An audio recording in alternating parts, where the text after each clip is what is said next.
Welcome to the Beyond the Bucket Show, a podcast centered around optimizing all lives' buckets. We all have buckets we are balancing: coaching, entrepreneurial ventures, family, passion projects, and health. Let's all take this journey together and become bucket fillers. And here's your host, Chris McSwain. Welcome back to Beyond the Buckets. Thank you for joining us. We've got another fantastic guest today, the owner and founder of Cutting Edge Sports and Fitness, also the head softball coach at Leigh High School, been a varsity coach on the baseball side as well at Los Gatos High and several other places. So really looking forward to have my guest today, Justin Oliver. Welcome to the program. Appreciate it, man. I appreciate it. I've been looking forward to this since you asked, and appreciate everything you're doing. Just all the different coaches you have, all the different nuggets you can pick up, and then expanding outside of just basketball. Right?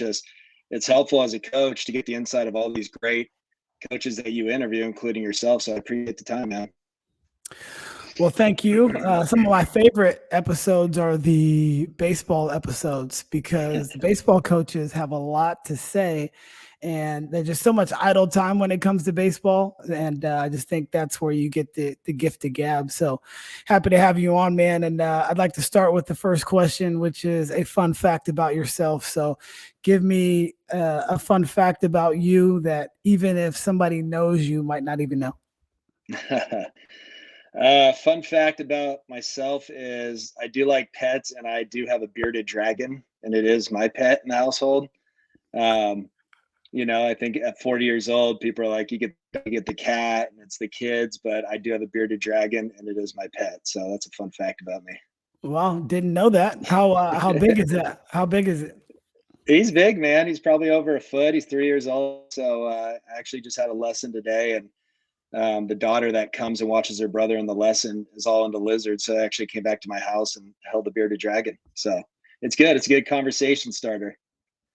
And what is the thing of a bearded dragon? Like, I know what a dog's thing is. It's like companionship, but what does a bearded dragon actually do for you? Dude, it's the best pet. It sits there, it eats like salad, and then it just looks at you. And when you're watching TV or you're hanging out, you pull him out, he'll sit on your shoulder, or he either just sits on the couch and just kind of looks at you, man. So doesn't move super quick, low key, doesn't have teeth, which is cool. So, and he's kid friendly, so it's all good. Your wife and kids get alarmed like at all? I mean, if I seen this big old lizard, I think I'd have a issue with it. But you know what's funny is my wife, when I got it, Carrie, is like, that's your pet. I'm not touching it. But the other day, it moved its cage, and all of a sudden, she had it out in the living room, and she's the one that got it out. So I think after 3 years, it's kind of rubbed off on her. But I do have some buddies, friends that Stanford, and here's this grown man just sprinting outside the house anytime he sees it. So it's good, man. But not everyone's a fan of him. That's for sure. For sure. Well, that's a kickoff to the podcast, so that's cool. But why don't we start with just a little, for some context, a little background about you and who you are and how you've gotten to where you're at right now. So maybe a 3-minute backstory. Now, when I said this to Nate, his 3-minute backstory went to like a 7 to 9 minute span. So you do have that leeway if you need to keep going. You know what's cool, man? Nate and I've coached so long together, and anytime he'd start his speeches, I'd kind of go in the office and I'd come back to see if he was done. So now I'll keep it to 3 minutes, man. I played junior college baseball at San Jose City College. From there, I got a scholarship, played a small Division II out in Bismarck, North Dakota. That's where I met my wife. When I left there after my senior year, I got engaged. And then a former scout, Dwayne Bozick, called me up, and he's like, you want to get into coaching with me? And I was like, yeah, where are you at? I didn't even know where he was at. And he was at St. Lawrence Academy when there was a St. Lawrence. So I started coaching there, and I actually kind of fell in love with it, man, to be honest. Working with the kids, I didn't know, A, how I'd be as a coach, or B, what I would like. But Carrie was back in North Dakota, and I was here for a year making money for the wedding. So I kind of jumped into it and really loved it. And from there, I went on to Saratoga High School. After that, applied for the Los Gatos job, became an assistant over at Los Gatos. Then we started having kids, and my daughter was born with a health defect. So I got out of coaching for just a couple years, but then, once one door closes, the other opens. I got a call from the Boston Red Sox, and they asked if I'd be interested in, being a scout. So I jumped into the scouting scene for about 2.5 years, which was cool. I mean, it really opened the door to a ton of connections with college coaches, just a lot of really good people, pro at all different levels. And after the 2.5 years, I just, scouting's so hard, as you know. I mean, it's just you spend most of your time writing people off, and I miss coaching. I wanted to get back there and help kids kind of reach their goals, whether that was just play high school, go JC, NAI, D1, D2, whatever it may be, And so I jumped back into coaching. I assisted with Nate over at Leigh. Then I went back to Los Gatos with him. And then I moved out, where were we, 2018 back to North Dakota. I was a coach at BSC, the junior college out there.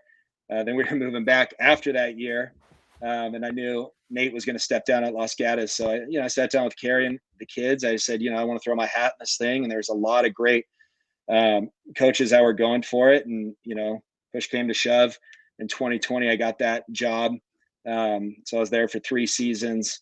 And then the funniest part is, my daughter became a freshman at Leigh, and we were playing Leigh on the baseball side at Los Gatos. And AD is the head baseball coach over here. And I just kind of asked him as a parent, I said, what's going on with the softball program? Like, I noticed they weren't doing very well. The numbers were low, and he said, yeah, I know, we're working on it. So I knew I was going to step down when the season ended, because there's no way as a dad I was going to miss my daughter's high school career. You already, sure. As a coach, you miss so many things with your family, coaching. And so I thought I was just going to be a dad in the lounge chair down the line, man. And, going to games and, just sitting back. And next thing I know, here I am, the varsity softball coach at Leigh. I brought my staff from Los Gatos over. And, the cool thing about it, Chris, is, in baseball, I mean, I had a great time. I mean, it's so many great games and memories and the players.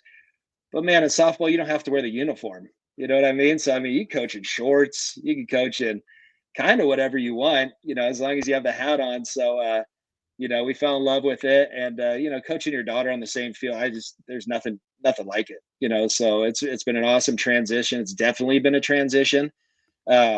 But it's been awesome, man. I'm loving my time here at Leigh. So that's kind of just my background, just like any coach, kind of bounced around all over the place till you kind of find out home.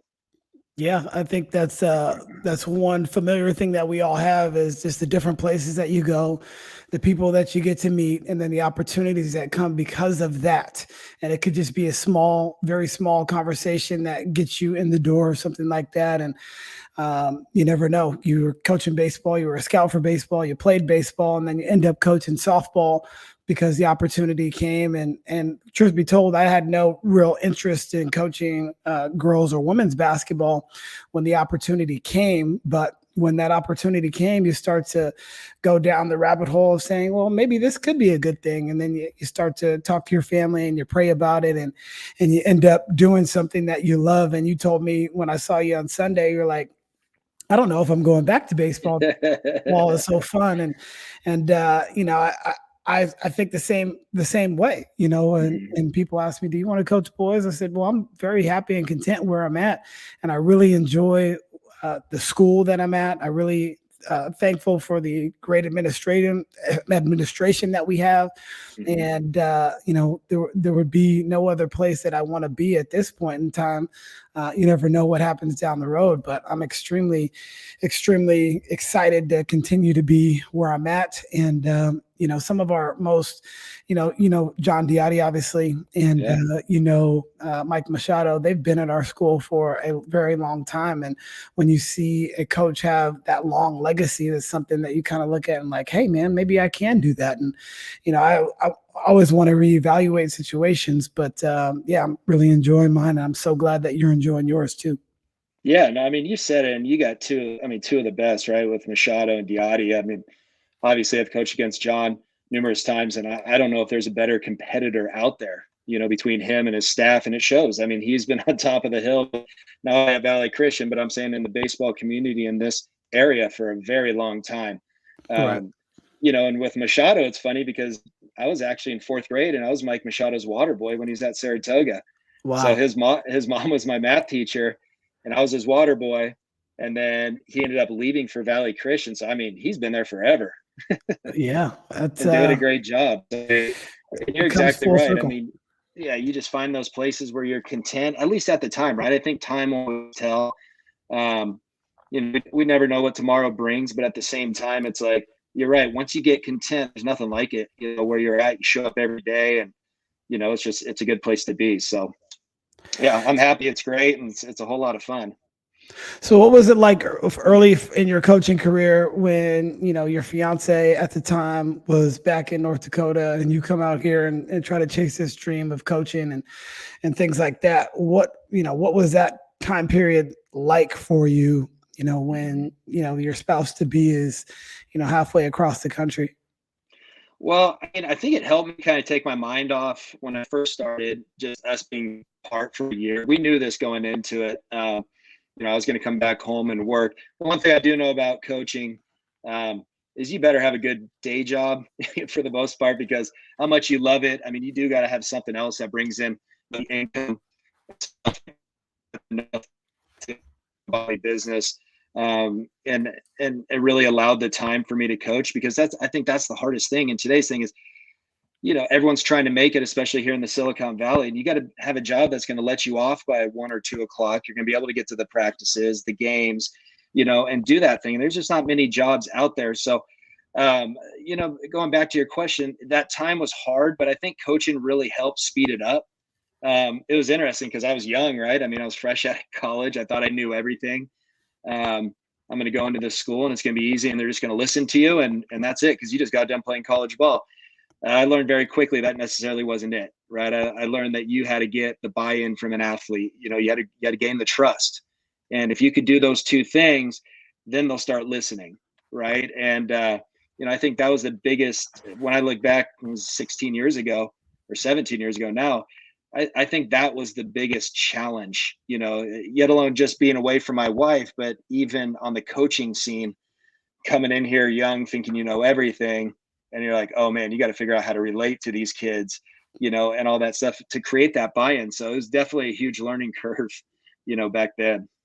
Yeah, I remember early on in my coaching career, I just thought it was all about the X's and the O's and, trying to scheme your way through a win and stuff like that. But at the end of the day, it is the relationship piece. And that's why, we try to work on that a lot more now, because I just didn't do that as a young coach. And that's just as important as any type of X's and O's or defensive schemes, or, how you approach, this sort of pitcher or whatnot.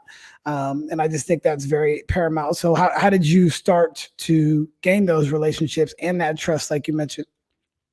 Well, what's funny is when I was coaching my son when he was young, I was more of a hothead type coach, right? I remember getting thrown out of a Twin Creeks game on a 14U game, at 8 a.m.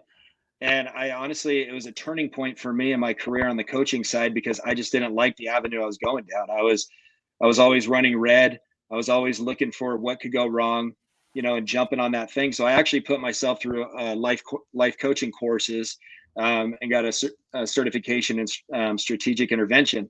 But what that class really taught me was how to relate with people, how to be a better listener, right? You don't always have to have the answer. You don't always have to be the one that's standing up there talking, and they're just all going to listen. You got to really understand. Honestly, totally changed the style of coaching for me, but it also taught me the most, I think, on just people every single day. And I really took that to heart and then took it into the coaching world. You start asking kids at a young age, like, what'd you have for dinner last night? And it's kind of funny where that conversation can go, right? And then all of a sudden, what we do at Leigh is we have a question of the day every single game day. And I'll go around and it'll be different every single time. But it opens the door to communication. And I think that's the biggest thing. When I feel like when athletes have a place that's safe, they can come and talk to you, whether it is about the X's and O's, whether it is about bunt coverage situations, or maybe even more about life, right? I think once you could get that, again, it's going to help you succeed. But I'll be honest, if I didn't take that course, I'm not sure how long I would have been around as a coach. Cause like I said, getting thrown out of a 14U game at Twin Creeks was definitely not a highlight for me, but it was a turning point for the better. So I'll never forget that day. I know the umpire's name, and that always sticks with me because it was kind of a wake up call to me saying, hey, if you really want to do this, you got to change, so it taught me a lot. Yeah, that's those moments you never can really live down. And I definitely had those early on as well in my coaching career. And you're a product of what you see a lot. So as a parent, a lot of times your kids follow things that you might not even know you do. Like there's certain mannerisms that Maddie or I do, and the kids follow that. And the same goes for coaching. And so, when you first started out, you don't know anything. You're just really trying to figure out how you're going to put together this. And you think it's going to be a lot easier. It's so much harder, especially once you get done playing, because you just have all these ideas about things that you're going to want to do. And I even still have it to this day where it's like, oh, I want to do this. I want to do this. I want to do this. And then you get to practice like, wow, we got to really slow it down. We can't do any of this stuff. And the same thing that kind of happened to you was like a welcome to Jesus moment where I was just on this kid. I was coaching JV basketball at the time, and I think this is 2007. And I just went in on this kid. This kid had, he didn't deserve any of this. And Giles was my assistant coach at the time, and he said, Chris, after he kind of let me talk, but he's like, Chris, that's not you. And he didn't deserve that. I'm like, wow. So if your best friend can really challenge you to say, hey man, this isn't you. What, and that got me to thinking, well, what is me? What is my coaching style? Because how we grew up is different than how I was supposed to be coaching in the mid 2000s, and definitely has changed now. And so the approach is more 3-dimensional. I read 3D coaching, which was, not just the physical part. It wasn't just the mental part. It was the relational part. And then, the spiritual part as well. That was one thing that when I was at Valley Christian early on, Jolene Fugate, who is now the commissioner of the WCAL, she, said, hey guys, you guys should read this book. And so ever since then, I never wanted to be just a transactional coach. I wanted to be a transformational coach. And in order to be a transformational coach, you have to have the 3 depths of coaching, and it just can't be the physical. So that was one thing that really stuck out to me, was like, hey, how are you going to do this? And for those that are listening, young coaches or even old coaches, you can always learn from somebody else. And also, if you see something that's not right, speak up about it. If you're an assistant coach and your head coach is doing something that you don't feel is right, and not talking about X's and O's, because we're going to differ on that sort of stuff. Your bunt coverage might be different than Nate's bunt coverage or Diotti's bunt coverage. It changes. So, and there's many different ways to go about that. But as far as the interpersonal, if you are, degrading somebody to the point where, they don't deserve it, somebody has to speak up. And on top of that, honestly, I saw him several years back at a Jamba Juice. I've told this story on the podcast before, but I looked at him and he looked at me, and it was just an unspoken thing. We both, spoke to each other, but he knew and I both knew that moment. And so if I could go back, I would have just said, hey man, if there was anything that I did when I was coaching you, I apologize. That would be what I would say to him. But I was still too young to even, swallow my pride enough to tell that young man, hey, I messed up. But he knew and I knew. And if I ever saw him again, and maybe he listens, he knows who he is. I'll forever remember that. And that was kind of the same thing that you kind of went through. Yeah. And I think you hit so many great points right there. You talk about reading, and I think so many times as coaches, we're not vulnerable enough, meaning, we always got the best idea. And I think our way that we run practice is the best. And it's like, you got to learn from others. That's why this podcast is it's so cool that you're doing it and doing it consistently, because you look at the guests and it's like, yeah, I might not be a basketball coach. You know what? The things that you talk about the back and forth on, you can take, right? You can take those nuggets with you, but you have to be open to learning. And I think that's the biggest thing is, you said reading the book. you know, I mean, wanting to put yourself out there, wanting to be better, right? I mean, that took me a while, because I always thought I have it figured out. I know this. And then as maturity comes in, I'm like, dang, I don't know this, and I don't know if you just hit a certain age or whatever it is, and then all of a sudden you're trying to learn from everybody, and it's cool. But I do think, at times we got to be more vulnerable and honest with ourselves for just to speak up to you and say, hey, this is you. I mean, talk about a bold moment, right? I mean, your best friend that you got his back on everything he's doing, and he has a conversation that could have went sideways, right? I mean, that could have went somewhere like, well, you don't want to, get off my staff. But it's cool that you can see with the relationship and the friendship you guys have, you listen to it, you listen to it and then you grow from it. And I think those are the experiences, right? That, I mean, every single year you're growing from something, or you're learning something. So I just think at times we all got to be a little more vulnerable and honest with ourselves and say, maybe we can learn something from over here, or a different team or a different competitor, that you play against. So for sure. Yeah, that's awesome. One of the things that Sam always says, Sam Peraro, he's either you're growing or you're dying. There's no in between, and that is very true. And I forgot what I was going to say. I had something to touch on as far as what you just said, but let me ask you this real quick before we get off this topic. How'd you respond when Giles said that to you in the moment? Oh, that was what I was going to say. Yeah, so you hit it. I think I just took it with, grace. Like what he was right at the end of the day. I could get mad. So it's just like, if you're a pundit on TV and I'm an athlete and you say that, I went 1 for 12 in the series and, I couldn't hit and I had 4 errors in the field and I could get mad at you. But at the end of the day, was it true? And at the end of the day, it was true that that kid did not deserve that at that time or period. And so when you just take away, your ego in regards to the situation, I think that is what allowed me. And I trusted him. Like I had known him since high school. We were best friends, and it wasn't somebody that I didn't trust. And and even with parents to this day, and this was the point that I was going to make, I just listen to him now. I didn't ever want to talk to him early on, but I will have the conversation now. And most of the time I just want to listen. Okay. Tell me what you think. It usually boils down to playing time, as you know, as a head coach. But was there any truth to whatever it is that they said? And if I can take my ego, like you mentioned, out of the scenario, then I can now look at it from, okay, this is just an open, honest conversation. And that little thing that you said, okay, I actually do agree with you. I mean, I've been on walks with parents for a couple mile walk and I just listen mostly. Okay. Tell me about your daughter's experience. Great. Okay. These are some nuggets. Now, I also asked one of them, what would you do differently? And they didn't have an answer for me. There's no answer. So I took some solace knowing the fact that they didn't have an answer either.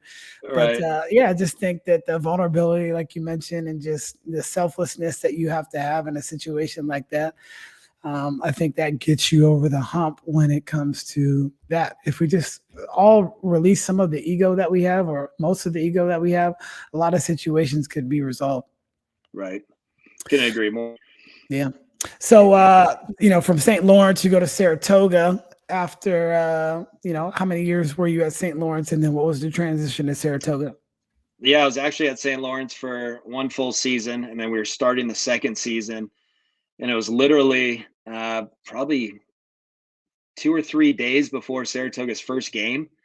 They needed a JV coach, and it's the high school I went to. It was an opportunity to be a head coach. That's where I wanted to be.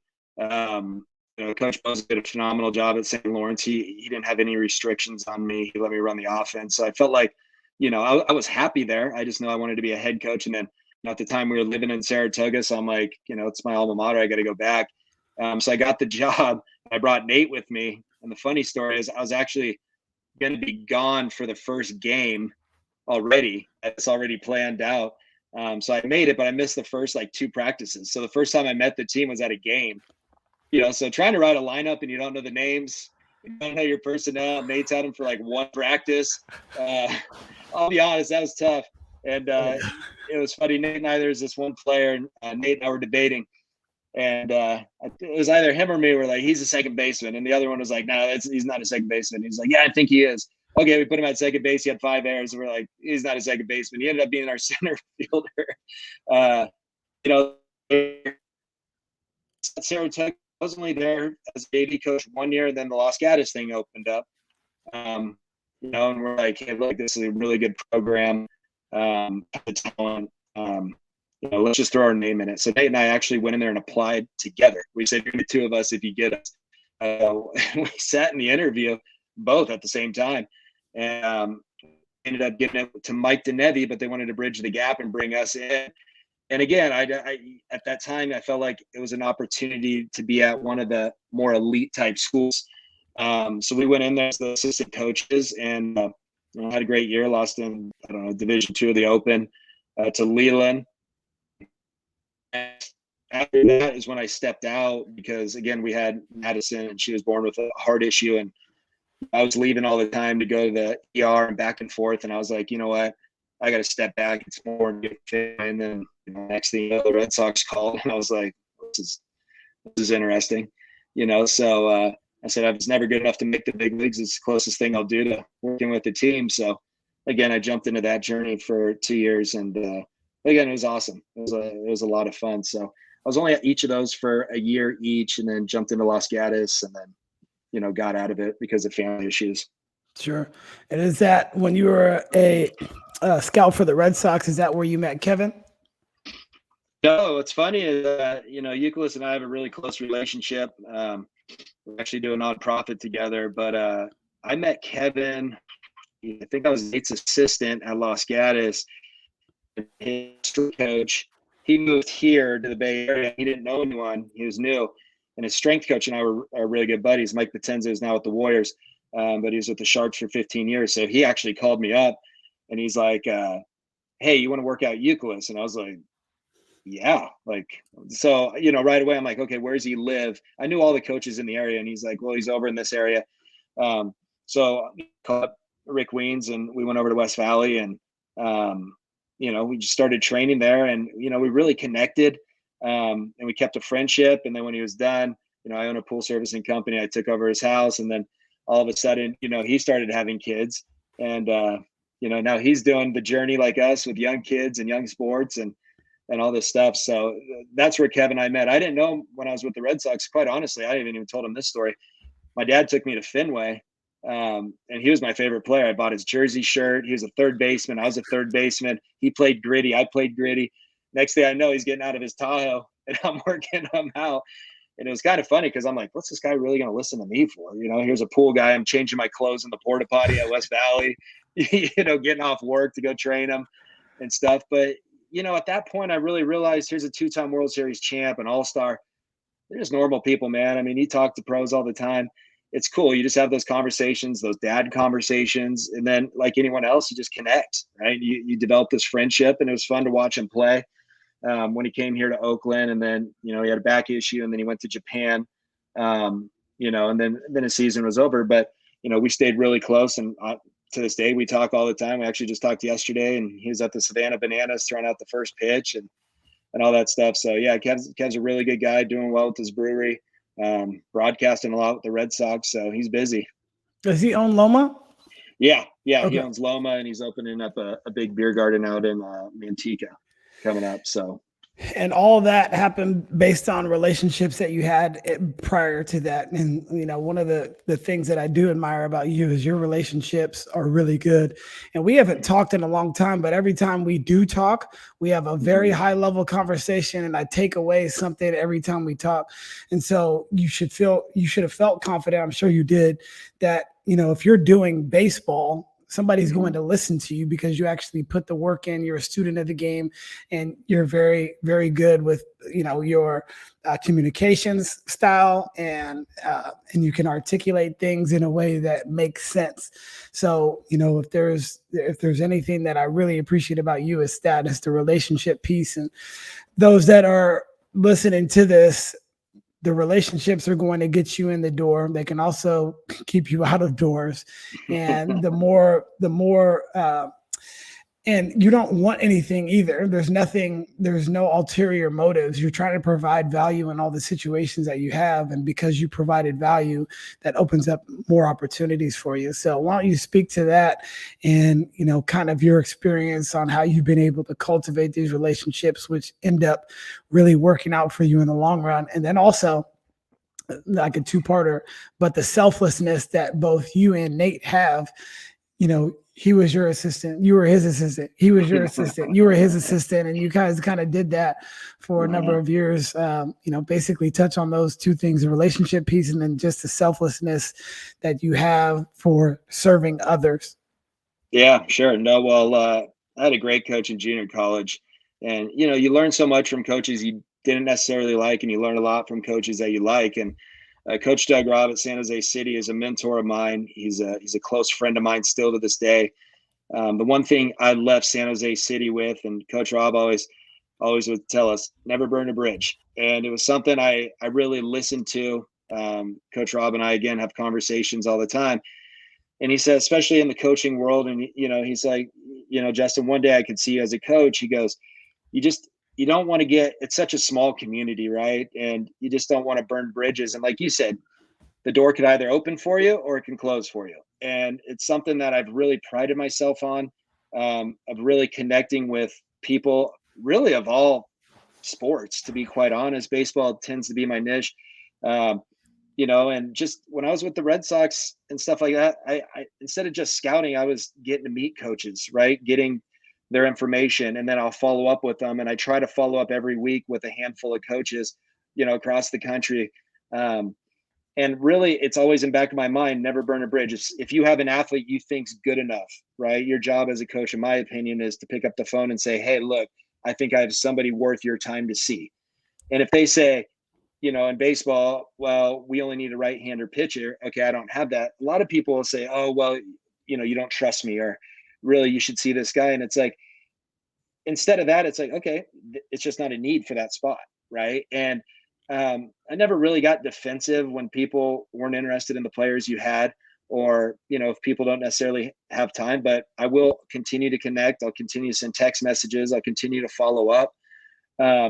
Because at the end of the day, we're all just trying to help each other, right? I mean, if you have a player that's good enough, you make a phone call. That college, in my opinion, honors that. They don't have to do the scouting. They have somebody reaching out to them. All they got to do is either watch the video, or if they're close enough, they can come out. And, it's just something Doug Robb's always taught me, never to burn a bridge. I really try to live my life that way. You're not always perfect, and sometimes people don't always get your perspective of things. So you can't help that. But again, Coach Robb, I mean, that's just something. And again, to this day at Los Gatos, I brought him on staff with me. Wow. Which is so cool. He's been out of coaching, I think at that time, 12 or 13 years. And he got back in with us, and to sit there in the dugout with one of your mentors was so cool. So, I mean, I've given him a lot of credit for really teaching me that. When it comes to Nate, you're right. He's been my assistant. I've been his assistant. He's been a head coach, if we go back to the years, longer than I have, and I was more of his assistant. But I think he said it's just, we want to make kids better. We want to make baseball better. And I don't think it's something where our egos ever get in the way. If we're on the field, for example, he's the head of our camps. That's his floor, but I'm there to help him and assist him and support him. And when he roves to one side of the field, I'm on the other side of the field, just making sure everything's going. But him and I have had that best friend type friendship for a long time. That comes with back and forth. We've had arguments at times or disagreements, but again, we get down to what's just going to make this situation better. And I think if you have that, you can have those open line of communications. You don't run into like the ego thing. Well, if we get this job, I'm the head guy. That's never really mattered to both of us. When under his wing, I was the hitting coach. He let me run the offense. He never told me what to do. When it was our offensive side of practice, he gave me the floor for that. And I really respect that. And I learned a ton from Nate Anderson. I've learned a ton from him. And then when I took over, Los Gatos, he was there for 5 years. I was picking his brain on certain things because, as you take over these jobs and you think it's just going to be coaching the sport you love. No, there's a whole lot more to it. We had 108 kids trying out every year. That's a lot of families. That's a lot of egos. So you really it's really like managing a business, right? So, I give Nate a ton of credit on the coaching side. I think he's one of the best brains in this area when it comes to the baseball side of things. Again, he's a student of the game. He's constantly learning. He's asking me a ton of questions. I ask him a lot of questions. And I think that's what leads to our friendship on the field, and not necessarily, that ego of who's going to be the head guy, who gets to do the interview with the paper or whatnot. I mean, none of that's just really mattered for him and I. Right. Because at the end of the day, like you said, you just want to help kids. And if that is the goal, does it matter who gets the quote unquote glory? No. Because even on the championship teams, and the championship teams, those assistant coaches are paramount. They may not, it may not say your assistant's name per se, but everybody that's in there knows how much value they actually brought to the table. And I think that is something that needs to be said more. It's not, and for me, if you trust somebody enough, you give them the offense. Like my current assistant now, he runs all of the offense. Well, what was I really good at? Drawing up plays and putting people in situations and getting our best player shots. Well, he's just as good, if not better. So I might as well give him the platform. And it works just like business. When I started delegating and giving people autonomy, making somebody the camp director or making somebody the, vice president or something like that. Now they have autonomy. They got skin in the game, and now they have equity, and they want the program to be better. Right. If you just go to practice as an assistant coach, which I've done before, and you just sit there and you're just there and you kind of, BS with the players every now and again. And coach asks you, what do you think? Or what am I really doing? So give somebody the autonomy if they're skilled enough, gifted enough, and talented enough to do that.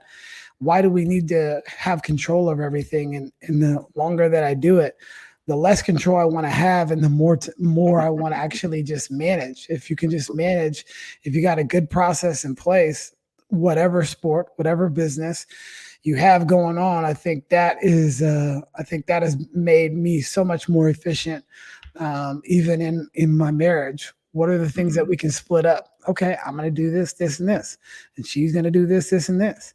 And then we try to get our kids to come along and they do this, this, and this. And then, you got a system, and systems, real good systems work. Bad systems, they don't work. But if you got a good system, it can really work for you.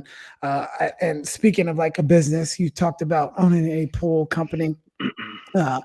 How, talk about that business, how you've been able to basically, cross-reference this with coaching baseball and things like that, because it is hard. You have to have a job that you get off at 1. But I also do know that it was very difficult for you for a lot of years. Same with Nate, waking up at 4 a.m., getting out there, so you can be done by 1 and then go coach for 3 hours. And then you come home and you got to be a husband and a dad.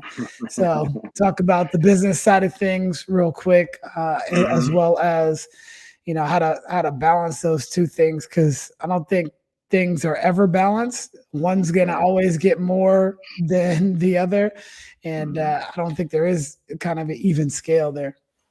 Yeah, no, I think, I was lucky enough out of college, for my dad to offer me to buy into the family business. And to be quite honest, I always wanted to be a police officer. I didn't necessarily want to own a pool company. But then I understood I really wanted to coach, and the flexibility that it gave me. As long as you can get your work done, you can go do the things that you like.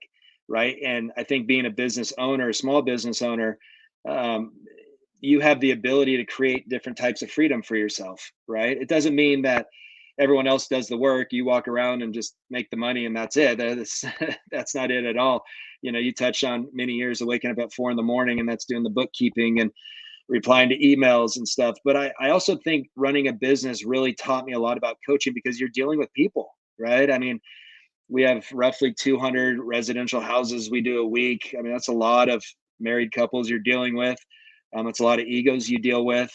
It's a lot of different personalities you deal with. But then you get to the coaching side of thing, you're going to deal with different egos, different personalities. How can you connect, right? So there's a lot of similarity on the aspect of running a pool business and coaching, because you got to learn how to adapt. And I think being able to adapt makes you a better business owner and makes you a better coach. And So I really use that as a challenge of saying, okay, I understand this person's a CEO of this huge company and he's really tough, and that's how he's been successful, and I started looking at it as a game, right? I knew this guy was going to put up a challenge for me. But again, I went back to the life coaching courses I took and how to connect and how to listen, and restate the question to somebody. And then you created this relationship. What's crazy now is a lot of our pool customers help support our nonprofit. I've coached now a ton of their kids, right? Which is good and bad, right? Because there's that side, you're going to see them every week.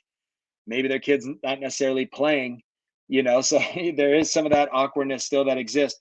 But I really think running a business and then coaching, there's a ton of similarities, and I think that's the part that's really helpful. Before you continue, because I want you to continue your comment, but I don't want to forget. Yeah. How do you deal with that when you have a relationship with somebody prior to? So even as you have it now with, I'm sure a lot of the kids on your daughter on your team that have grown up with your daughter, or vice versa. You coached their son when you were at Los Gatos, and you also did their pool. How did you do that? How did you manage that? Because most of the time, well, from my vantage point, I know the kids before they get, and the families before they come up to the high school. Sure. So this is a selfish question here. No, you give them a free month pool service and ask for grace. No, I'm just kidding. I tell our team this every single year. Honesty comes with really good conversations and difficult conversations. And honestly, I think if you're open, you're transparent, you're honest, for the most part, parents can see that. How much all of us as parents, I got 4 kids myself, we all think our kids the best. We love our kids. We do everything that parents should do. If you go out to a field, right, you could say like, I love my kid, but that kid's a Division I player. That kid's this. And then you have the hard conversations of saying like, hey, what's it going to take? In the back of my mind, this business feeds my family, right? So you start worrying, am I going to lose this customer or whatnot? I've always just gone strictly to the honesty, to be upfront, to be honest, give them some nuggets on, how they can push their way into the lineup or whatnot. It hasn't always been easy, but I'll be honest, I have yet to lose, knock on wood, a pool customer because of it. But I do always feel honesty does come with 2 different sides, really good and tough conversations. And I think that on the playing field, when you have that communication with your team, we have preseason meetings. Once they make the team, we have one-on-one meetings. Once we go to CCS, we have a meeting there. And what's really important about those meetings, again, is honesty, is this is where we see you helping us. Then it gives the platform to the athlete, to say, well, this is what I feel. And then you can have that open line of communication. At the end of the day, at least the athlete, in my opinion, knows where you stand in the coaching staff, right? And then we know where they stand. So I think honestly, again, I keep saying it, is just being open with people, having that communication. And for the most part, parents, I think there's a lot that don't want to see it. I think for the most part, they do see it, especially at the varsity level, right? Maybe the JV level is different. And do you have the parents in the meeting as well? No, I do not. Okay. I only have the athlete in there, and I have an assistant always with me. That way, we're on the same level. There's nothing being said that's not being said. Sure. How I deal with parents, maybe it's a nugget, maybe it's not. I always have a family meeting, and you talked about playing time earlier on this podcast. I'll say if the parents want to get involved in a meeting, we'll do it, but we'll have the AD in the room, and it's going to be on the AD's time. And I think what that does is the issue really that serious that we're talking about? If a parent wants to meet, in 17 years, I've had 1 meeting so far that ended great. Honestly, it ended better for the athlete. But I think once you kind of put it at that level, once the parent wants to get involved, I said, that's fine. I'm going to bring my boss into the room also, so we're all on the same page. I think they start weeding out what's a serious topic and what's not, and again, you said playing time, and I don't care what coach you talk to, doesn't matter, football, basketball, swimming, field hockey, it's always about playing time, right?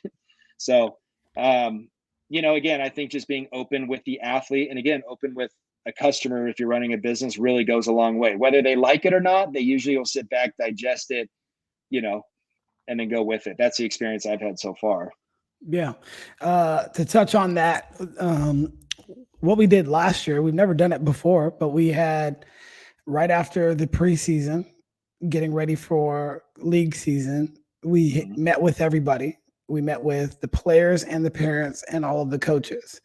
So we all got in a room and we basically said, parents, if there's anything that you guys want to chat about, let's bring it out there. And just, and most of them didn't have anything, but it was just like a olive branch to say, hey, if there's anything that you want to bring up, let's just bring it up now. Cause you've seen, 12 games of the preseason already. We have 12 more games. So this is kind of the role that we see. And so once they talk, we ask the player if they had anything, and then we go into our deal, and each one of the coaches did. And now this took about a half hour to 45 minutes. One even took an hour. But the first things we start doing, and if you start a conversation by praising my child, you have already won me over. And most of these kids are great, fantastic kids. So why don't we tell the parents this in a meeting where they can hear it? Because most of the time they only see me going like this and yelling at them and screaming at them because they're not doing the right thing. Sure. But now there is no competition involved. We are just sitting here having a conversation. Hey, I think your son or daughter is fantastic. They've got some really great attributes. These are those things. And we just kind of hit all those things. Assistant coach 1, assistant coach 2, and we talk about that. Now we're going to talk about what the role is. This is where we see him. Okay, you're a sophomore on varsity right now. Now, we don't have a whole lot of playing time for you. I've got 160 minutes in this game. And right now you're a 7, 8, or 9. Okay. In this season, our top players are going to play 28 minutes a game. All right. So that means in their spot, there's only 5 minutes available for both of them. This is kind of how this is breaking down. Sure. You're number 8. You're not taking any of their minutes. 6 and 7 probably are.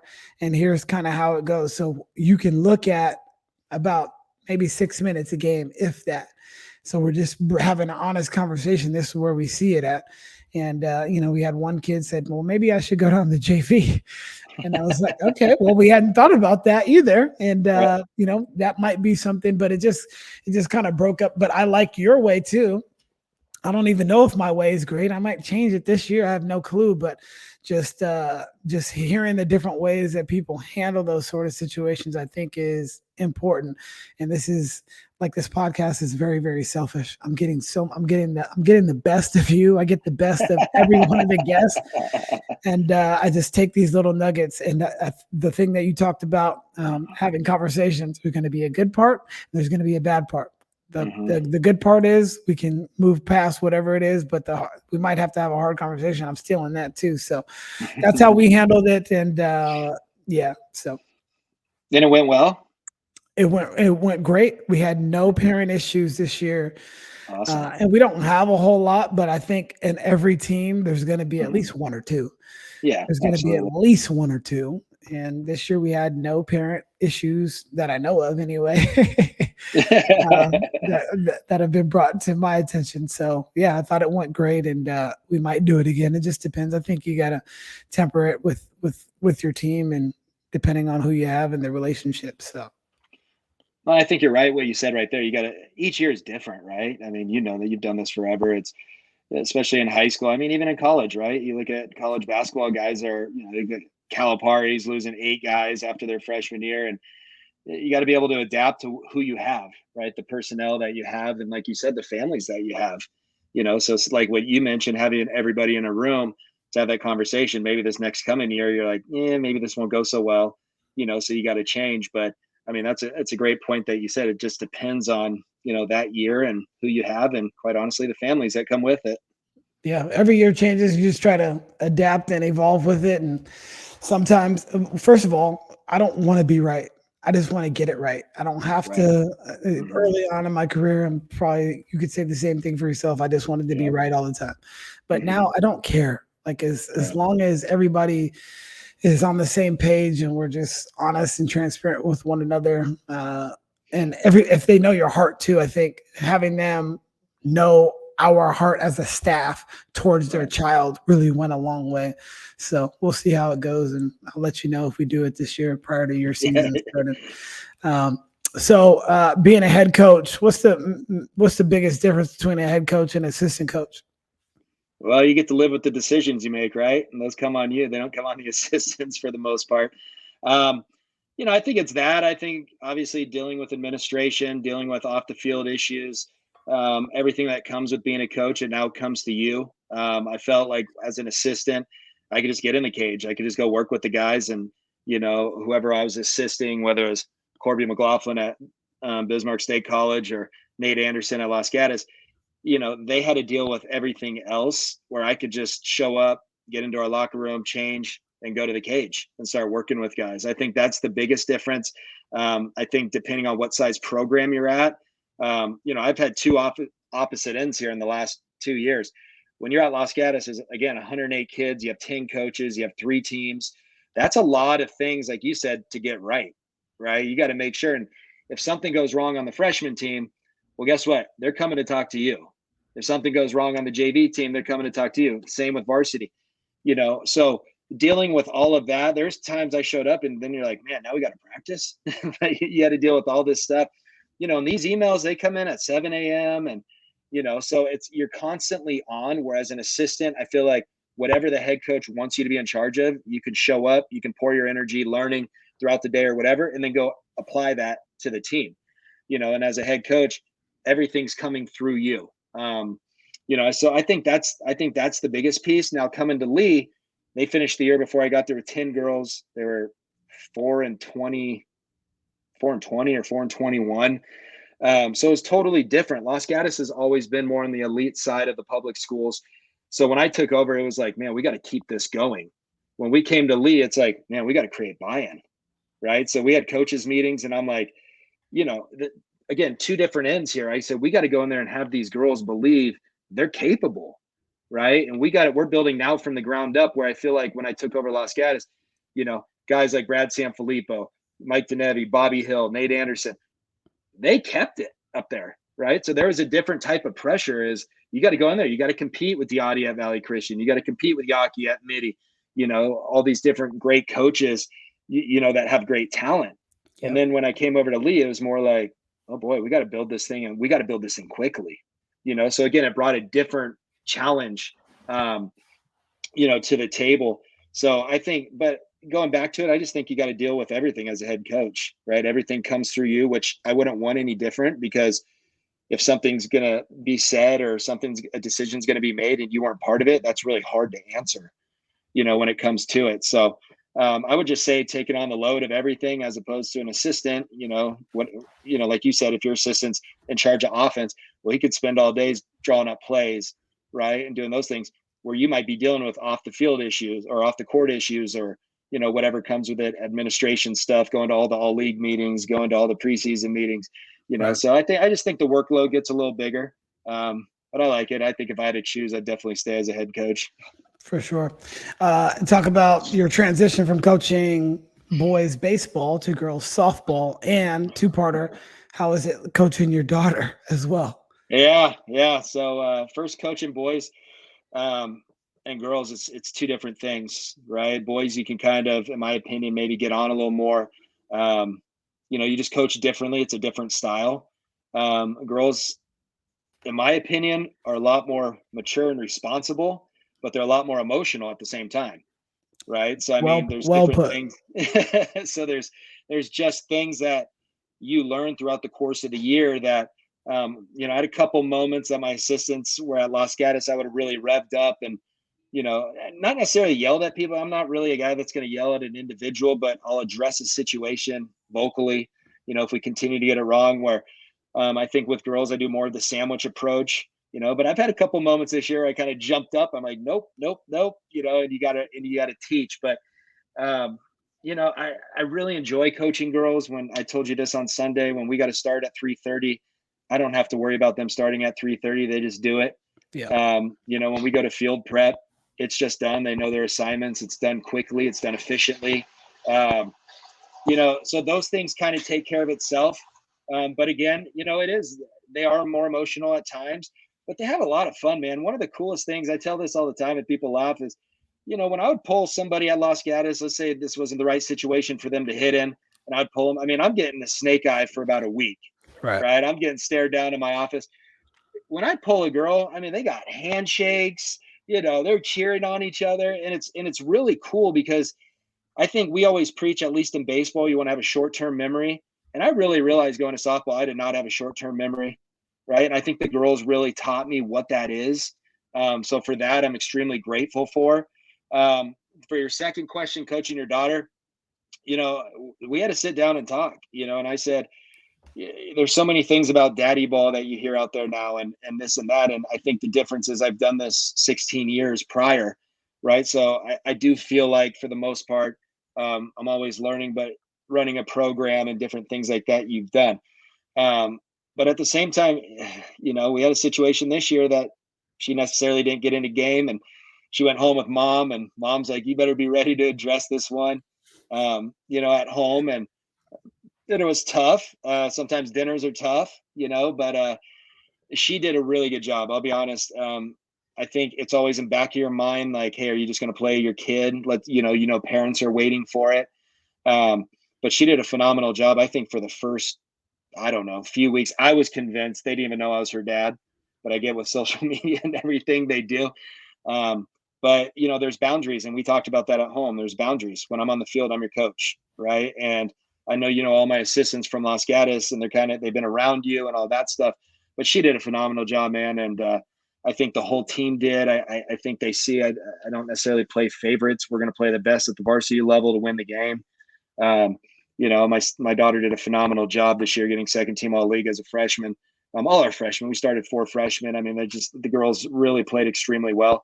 But there was some conversation, and there's some hard conversation. And, I don't know if it's my daughter or my wife I get more afraid of when I come home. But you just go back to all those years of experience and knowing what's best for the team in that situation. And like any parent, right? Not everyone is going to understand that, but I think as coaches, we have the platform of being around these athletes every single day. For a lot of these, right, parents, we're seeing their kids more than they're seeing them. I mean, You look at it, they get up, leave at 7:30 to go to school, come practice, get home at 7, do some homework, boom, go to bed, so we're around them more. So I think, again, it goes back to those conversations on the field with athletes. I try to roam the field during stretching and talk to each girl, each athlete, depending on what team I'm coaching. But I think at times I was more afraid of coming home to my wife, and dealing with those type of questions. Just because, again, it's emotional, right? You want your kid to succeed. You want your kid to have that chance. And the hard part at Leigh is we don't have a JV program. We just have a varsity program. So you have a learning curve of this, 18-year-olds playing with 14-year-olds, right? Grown women playing with 14-year-olds. So the learning curve was so big, right? I mean, 4 years of experience, that's a big deal. Sure is. It's a big deal. So that was another challenge going into it. My daughter's a freshman. So you're like, oh man, I'm not sure how much playing time you're going to get. But she really took it to heart. She works on her own. I always have a saying, you're rewarded in public for what you do in private, and she'll be hitting in the backyard or, bug me to go down to the cage. So she really put in the time, which is cool. The whole team did. And I think that's why they had their success this year that they had. But again, coaching your daughter at a high school varsity level, there's challenges. But again, I think I'm afraid of my wife more than I am my daughter. Well, you got some gems. Yeah, what you do in private will be rewarded in public. I'm stealing that one too. I'm sure you took that from the first time I take somebody's thought or quote, I give them credit. After that, I just keep it. I'm just keeping it. Oh yeah, keep it, man. I learned that from somebody. So you said a lot as far as. And just my mind just starts turning because I'm not too far away from that potentially happening, and or with either CJ or Maxine, being their coach. And I do coach, the little baseball, and I'll coach his little basketball and stuff like that. But it's just different when you get to high school. And so I'm just mentally taking notes, and there's been other coaches on this platform that have coached their kids. And I think what you said earlier was there's going to be some coaches that you didn't like that taught you something, or there's going to be coaches that you did like and they taught you something. And I think that's going to be the same thing that goes for your situation with coaching your own child is there's going to be some things that she doesn't like. Whether she knows it or not, or whether she'll tell you or not, there's definitely going to be some things.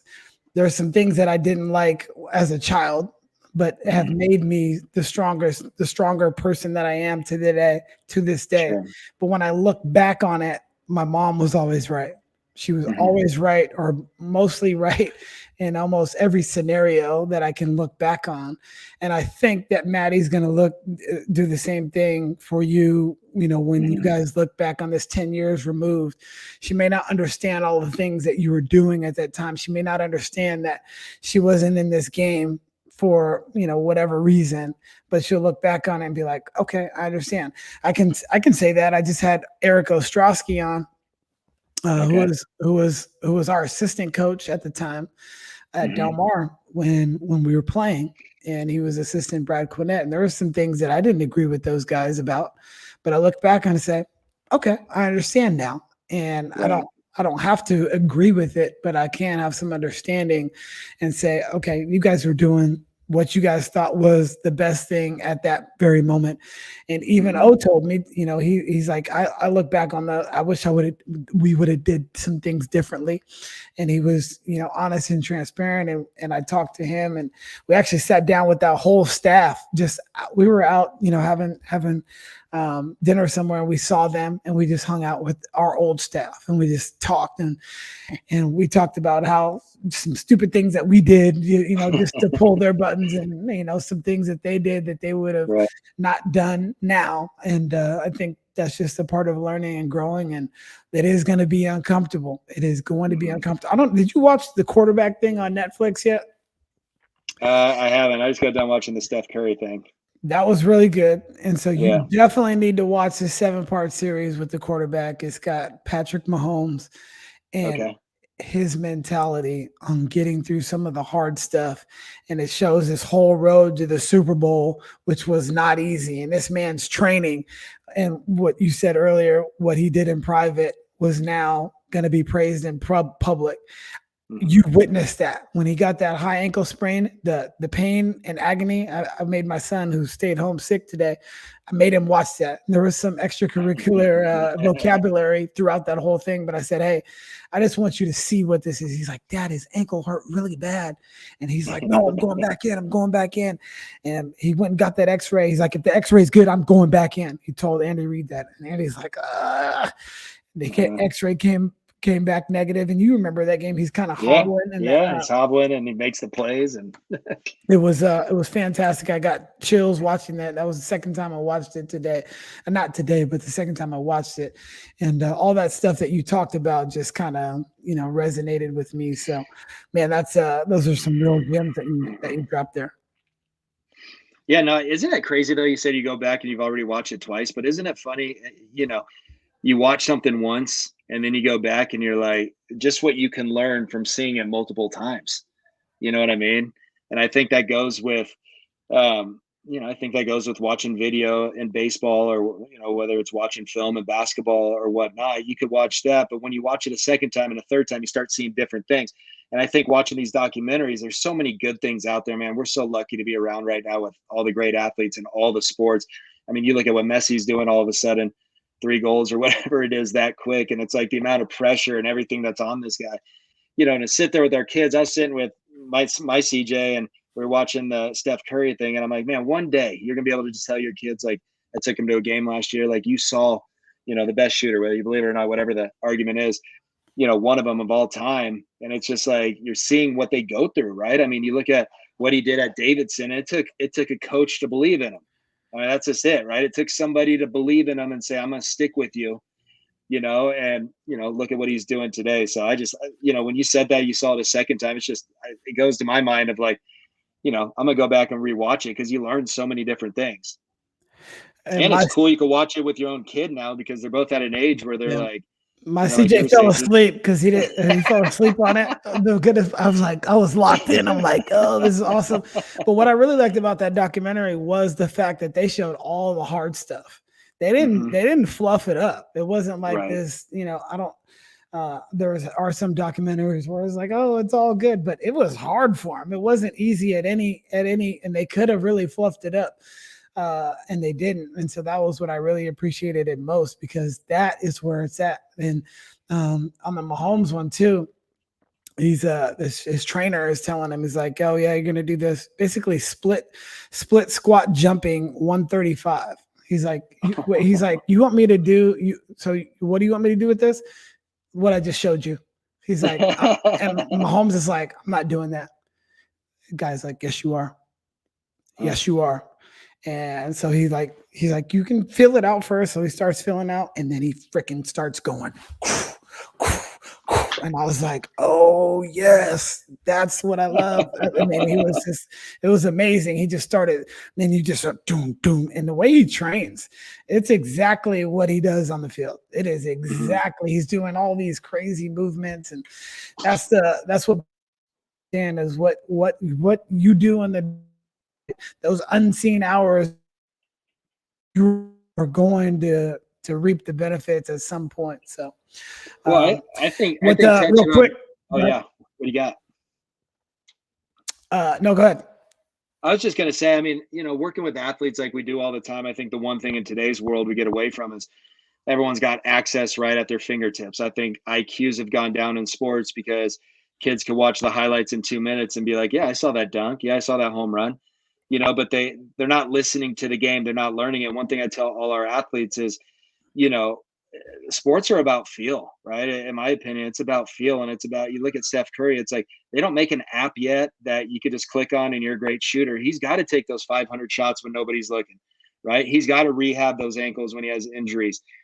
Same with Mahomes when you talk about that. And that's what's cool about those documentaries is it shows that, and we just live in today's world where we can get an answer, whatever you want right now, and I think, it's a good thing in a lot of ways. And I think it hurts the athlete. I know at least on the IQ side of sports, we grew up and everything was about watching and listening and learning. Now we get to see quick highlights and that's it. So you're not really learning the ins and outs from some of the best commentaries that we have. But that's what I like about those, documentaries. Like you said, it shows that grind, and it shows our kids that grind. I think that's so important. No doubt. As we start to close, talk about all the stuff that you got going on with, whether it be your pole business or Cutting Edge or your nonprofit. Feel free to plug anything right now. Yeah, like you said, I started a company in 2018 called Cutting Edge Fitness and Sports. I had a vision. There's so many great baseball organizations out there that are doing it, that have done it a long time. And I felt like we have the personnel to do a lot with, like you're doing with Top Flight, right? Where we can, offer lessons and camps and clinics with some of the best people in this area, using those resources, those relationships that we grew and bringing them under an umbrella, just to teach, right? To try to better the game, do our best to better the game. It started in 2018. A small little dream I had in a basement in Bismarck, North Dakota. I actually jumped in a car, loaded up full of baseball stuff, drove back to California for a camp on the weekend that I named Dare to Dream. I got shut down because of the fires, turned back, drove back to North Dakota. 2 weeks later, drove back. We did the camp. And then that's when I knew we had to move back. I was like, we have something here. So we do camps, we do clinics, individual private lessons, group lessons. We just launched the travel side of it. We have 5 teams. We have a development league. Just a lot of cool stuff with great coaches. I think I've learned this from you, honestly, watching you all these years with Top Flight. People want to put the gas pedal down for you and say, you got to do this, you got to do that. We should do this, you should do that. But to me, it's, if you don't have the right personnel, you can't rush it. I mean, it's a brand you're protecting. So, we're taking it slowly. Things are growing great. We got phenomenal camps going right now. Nate Anderson leads those. I mean, the dude's awesome. He's unreal.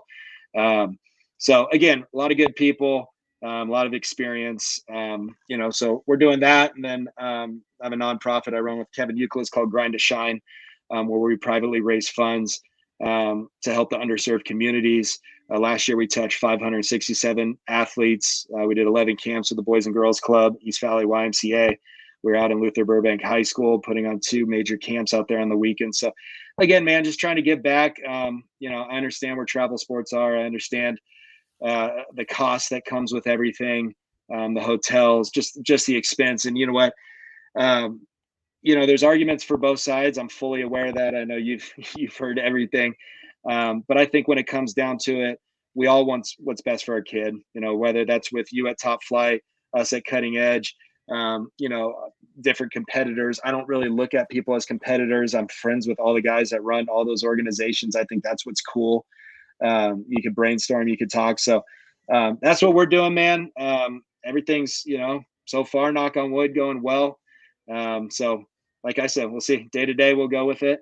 But I really believe if you surround yourself with the right people, you don't burn bridges, you could build something, so it's something that we kind of hang our hat on, and it's something we're doing a lot like you do with Top Flight. Awesome work, man. I'm just so proud of you and all the things that you're doing, especially your outreach and giving back to the community. I think that's fantastic. So this has been awesome. I got one final question for you. If there should be somebody that should come on this show, who should it be? And you have to make the connection. There's one person that I would love to have on the show. We talked about him earlier, so no pressure on that. Hold on. We talked about him earlier. Yep. I can connect you with Kevin Euclid if that's what you're looking at. I would love to have you on the show. That'd be nice. Yeah, no, I'll definitely, Chris, I'll work on that. Kev's great. He's a great interview. I know his season, when it winds down, he's easier to get, but I'll be honest, he's a wealth of knowledge. He's somebody that really cares about the community, cares about kids, and really cares about that. It's the right people doing the right things, and that's something he really looks into. So I think that'd be a great interview, and let me try to connect that relationship. All right. Well, thanks, brother. I really appreciate you. All right, Chris. Appreciate it, man. Thanks. Keep doing it. Thank you for listening to the Beyond the Buckets podcast. Please remember to subscribe, rate, and share the show with your friends. And until next time, take care.